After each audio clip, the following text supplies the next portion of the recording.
आपण आता पटकन या बातमीवर प्रतिक्रियेच्यासाठी मंगेश ससाणे यांच्यापर्यंत जातो आहोत। मंगेश ससाणे ओबीसी नेता म्हणून आपल्या सगळ्यांना परिचित आहेत। माझा आवाज येतोय मंगेशजी आपल्याला? हो येतोय सर। काय प्रतिक्रिया आहे? पहिली प्रतिक्रिया पटकन यावर काय द्याल?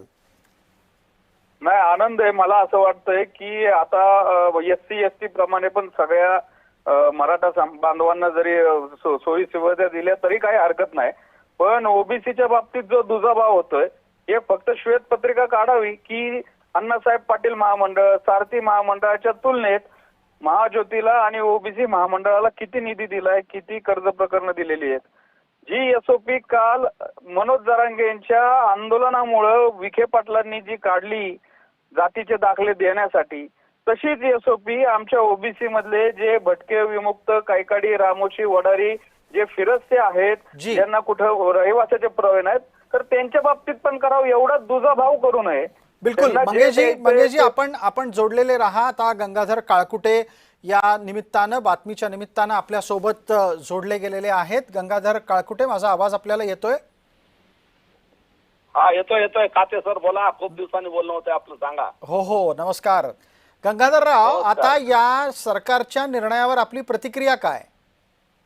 मी सरकारच्या या निर्णयाचं स्वागत करतो। माननीय मुख्यमंत्री देवेंद्रजी फडणवीस साहेब आणि दोन्ही मुख्यमंत्री, उपमुख्यमंत्री एकनाथ शिंदे साहेब, सुनेत्रताई आणि विशेष करून उपसमितीचे अध्यक्ष विखे पाटील साहेब, या सगळ्यांचं आणि राज्य सरकारचं मी जाहीर अभिनंदन करतो। हे यश मनोजदादांच्या आंदोलनाचं, मराठा समाजाच्या लढ्याचं हे यश आहे आणि नक्की ओबीसी प्रमाणे मराठा समाजाला सवलती मिळाल्यात ह्या 8, त्याचं स्वागत आहे।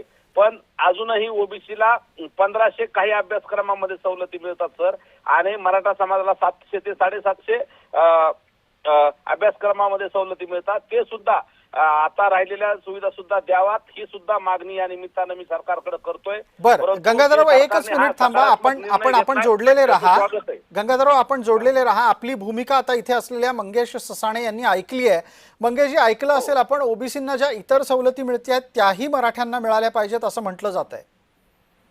नाही, माझं एकच म्हणणं आहे, मराठा बांधवांना जे शैक्षणिक सवलती मिळतात त्याला आमचा पाठिंबा आहे आणि अभिनंदन करतो। पण मला मुळात एक म्हणायचंय, एका बाजूला म्हणायचं आम्ही ओबीसी आहोत, मग सगळ्या ओबीसींना काय हे देत नाहीये, हा माझा प्रश्न आहे। ओबीसी म्हणजे सारथी आणि महाज्योती वेगळं कशासाठी, मराठा मंत्रालय वेगळं कशासाठी? एकदा म्हणायचं आम्ही ओबीसीच झालो, नंतर म्हणायचं आता मराठा समाजाला वेगळं सगळं द्या। म्हणजे अक्षरशः आता हे महाराष्ट्रात काय चाललंय, नक्की कुठल्या तरी कॅटेगरीमध्ये मराठा समाज नक्की ओबीसी मध्ये आहे का वेगळा आहे का एससीबीसी मध्ये आहे, हे एकदा डिफाईन करावं। म्हणजे त्या मंत्रालयामध्ये ओबीसी मंत्रालयाच्या अंतर्गत तो त्या हेड मध्ये तो सगळा खर्च पडणार। ठीक आहे मंगेशजी, याचं उत्तर घेऊ पटकन, वेळेची मर्यादा आहे प्रत्येकाला। गंगाधरराव, ऐकलं असेल, मराठी नक्की काय आहेत? मराठे मराठा आहेत, मराठे ओबीसी आहेत, नक्की काय आहेत? आणि सगळ्याच ओबीसींच्या सवलती मराठे घेणार असतील तर मराठे मराठा म्हणून स्वतःला मोजणार आहेत की मराठे ओबीसी म्हणून मोजणार आहेत, असा प्रश्न मंगेश ससाणे विचारतायत। नाही, मला त्यांना सांगायचंय, ज्या वेळेस आम्ही लढाई घेऊन लढायला जातो शिवाजी महाराजांच्या काळापासून, त्यावेळेस आम्ही मराठे असतो, परंतु तेच मराठे ज्या वेळेस पावसाळा सुरू होईल त्यावेळेस हातात रुमण आणि आवत घेऊन नांगरायला जातो,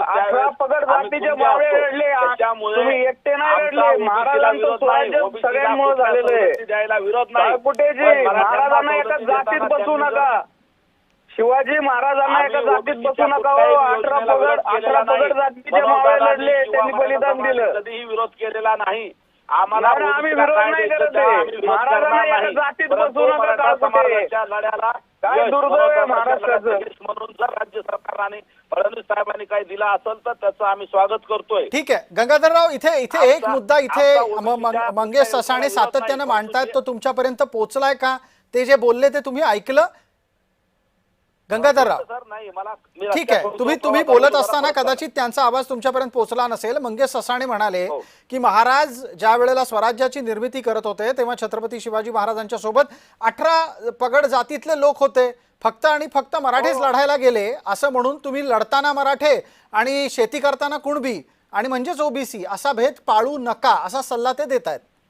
नाही, आम्ही कुठे भेद करतो? हेच आम्हाला ओबीसीत नाही येऊ नका म्हणतायत. आमच्या मूळ नोंदी ह्यांच्या अगोदर असताना तरी हे आम्हाला ओबीसीत नाही म्हणत होते, म्हणून मी तो उल्लेख केला. ठीक नंतर आहे. आम्हाला आताचे जे ओबीसी आहेत त्यांनाही आणि मागच्यादाराने घुसखोरी कशासाठी पाहिजे? या ओबीसीला मागच्यादाराने घुसखोरी कशासाठी पाहिजे? मराठ्यांना काकुटेजी. ओबीसीला द्या, आमचं नाही.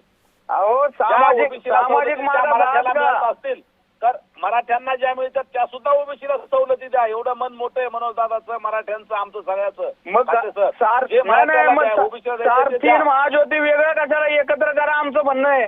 चालेल का तुम्हाला? केलेलं आहे सरकारने. त्याच्या अगोदर तुम्हाला मागणी तुम्ही केली. अजितदादांनी सारथी एक मिनिट, मी मध्ये हस्तक्षेप करतो, कारण इथे चर्चेमध्ये एक नवा मुद्दा आलेला आहे. मंगेश ससाणे आणि गंगाधर काकुटे तो मुद्दा समोर ठेवतो, त्यावरची आपली प्रतिक्रिया घेतो. गंगाधर काकुटे म्हणतायत की मराठ्यांचं मन इतकं मोठं आहे की ज्या ज्या सवलती मराठ्यांना मिळतात त्या ओबीसींना मिळाल्या पाहिजेत.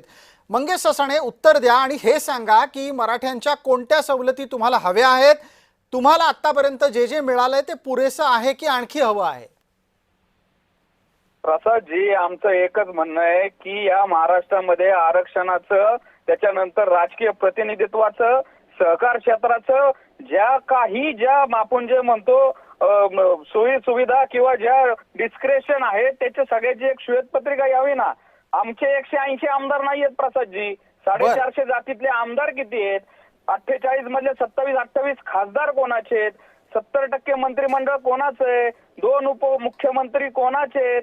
नाही, आता मंगेशजी इथे राजकीय हिस्सेदारीचा विषय नाहीये. शैक्षणिक आणि इतर सोयी सुविधांच्या बाबतीमध्ये आपली भूमिका काय असणार आहे? मराठ्यांना जे जे मिळतं ते हवंय का मराठ्यांच्या महामंडळाला जे मिळतं तेही हवंय? प्रसाद, जे आमचं म्हणणं एकच आहे, आता जी जातनिहाय जनगणना झाली पाहिजे त्याच्यामध्ये सगळ्यांची आर्थिक, शैक्षणिक, सामाजिक स्थिती समजेल.